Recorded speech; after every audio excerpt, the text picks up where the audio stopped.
Orion shed part of himself in his new life and shook off the Ratliff name entirely. These days, he went only by Orion Oliver. A year ago, he'd taken that train southward and now found himself in the land of sand and heat and expansion. A new name, a new life, and a new decade awaited him.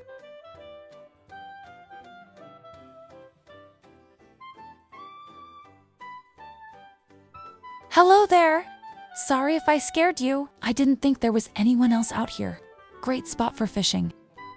There ain't meant to be nobody else out here but me. This land belongs to my uncle. Please, sir, I don't want any trouble.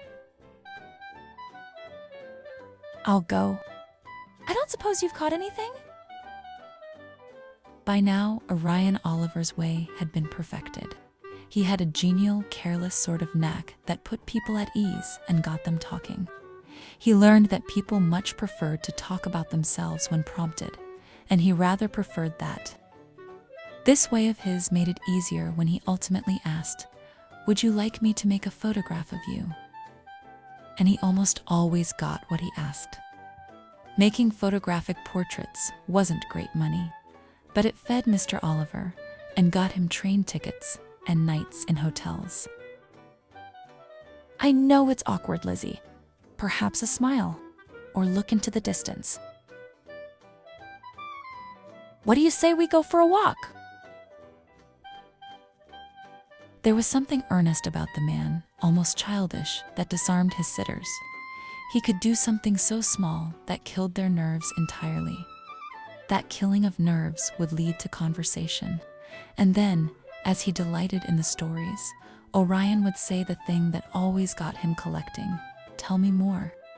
And with that, he would learn something vital about his sitter, who in this instance was little Lizzie Knott, and that knowledge would fuel his portraits. Not always, but in the best of circumstances. Lizzie Knott had a dream, an impossible dream, but a lovely one.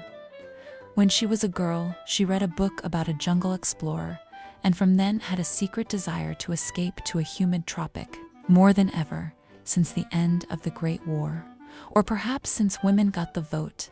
There was a new kind of feeling in the air, of freedom, a treacherous desire to live, considering life had suddenly become ridiculous and precious.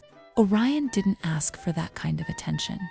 It simply came to him, a new location, a new set of sitters, and suddenly there that attention was. It was wonderfully distracting and wonderfully vigorous. Some hotels, like the Royal Ermine in Los Angeles, hired photographers for guests in the on-season. That was the best money. A free room, as much coffee and pastry as he could eat, and endless sitters in their best clothes. It wasn't as exciting as his methods of collecting. He didn't get a chance to collect at all. Then again, there was always one. Her name was Gertie, but she was shopping for a new one. She wanted to be a star, a dancer, a singer, and stand on the stage in front of thousands.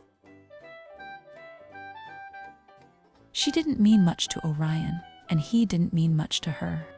But 3 days together was as meaningful as anything he could allow. As a girl, she had sung in the church choir, but loved the vaudeville shows. 2 of her brothers died in the war. Now the thought of violence turned her stomach.